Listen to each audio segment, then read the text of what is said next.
গৌসে পাক বলতেছেন আমিও কাদেরিয়া তরিকায় কিয়ামত পর্যন্ত এইভাবে যারা বয়াত হতে থাকবেন তাদের মাথার উপর আমি গৌসুল আজমের গৌসিয়তের হাত এমন ভাবে থাকে যেমন ভাবে জমিনবাসীর মাথার উপর আসমান থাকে।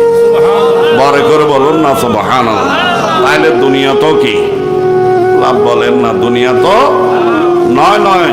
আরেকটু যদি অ্যাডভান্স হন, আমাদের দেশে হয়তো অনেকে বলে আমি নামাজ পড়ি, আমি তাহাজ্জুদ পড়ি, সালাতুল আওয়াবিন পড়ি, আমি জিকির আজকার করি, অনেক নেক কাজ আমি করি, কোরআন তেলাওয়াত করি, মাঝখানে ফিরতির কি আবার? অনেকেই ধরো প্রশ্ন করে কি করে না? বায়াতকে অস্বীকার, বায়াত অস্বীকার করা মানে কোরআন অস্বীকার করা, কোরআন অস্বীকার করা। এটার এক্সাম্পল আমি আপনাকে এইভাবে দিই। আমি আমার খাস মাহফিল তরিকতের মাহফিল এগুলো বলি। যেমন আপনার এখানে অনেক উন্নত মানের লাইট লাগিয়েছে, ঠিক কিনা? হ্যাঁ, ভালো তার দিয়ে লাইট লাগিয়েছে। তো লাইটের সুইচ যদি অন অফ করে, যতক্ষণ পর্যন্ত খাম্বা থেকে লাইন নেবে না ততক্ষণ এগুলা জ্বলবে? অন করলে জ্বলবে না, জ্বললে অফের প্রশ্নই তো আসে না।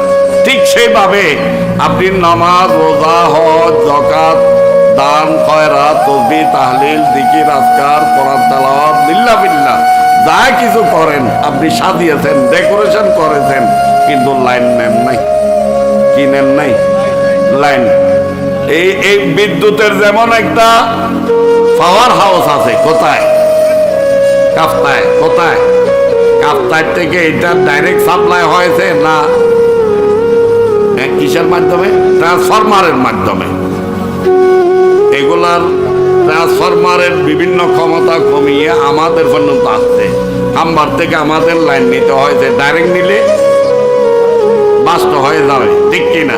ঠিক তদ্রূপ এটা জাহেরি, আমাদের বাতেনে একটা আল্লাহকে দিয়েছেন, কলব দিয়েছেন। আল্লাহ রসুল বলতেছেন এটা যদি জিন্দা থাকে, মানুষটা মরে গেলেও জিন্দা। আর যদি এটা মরে যায় গুনার কারণে, পাপের কারণে, অন্যের কারণে, তাহলে মানুষটা যদিও চলতেছে ফিরতেছে, নবী বলতেছেন সে মূলত মরা। আল্লাহ বলতেছেন আমার কাছে নিখুঁত কলম নিয়ে আসলে তার মুক্তি আছে। এইটাকে, এই অন্ধকার জগৎকে, আধ্যাত্মিক জগৎকে উন্নতি করার জন্য, আলোকিত করার জন্য, নূরে বাতিন সৃষ্টি করার জন্য আপনাকে এই পাওয়ার হাউস কোথায়? মদিনা শরীফ বলেন না, কোথায়? আমার নবীর নূরানি সিনায় পাক, সেখান থেকে সাপ্লাই হচ্ছে ওলিদের মাধ্যমে, মওলা আলীর মাধ্যমে, কাদেরি, গৌসে পাক একটা ট্রান্সফরমার, গরিব নওয়াজ, চিশতিয়া তরিকার একটা ট্রান্সফরমার।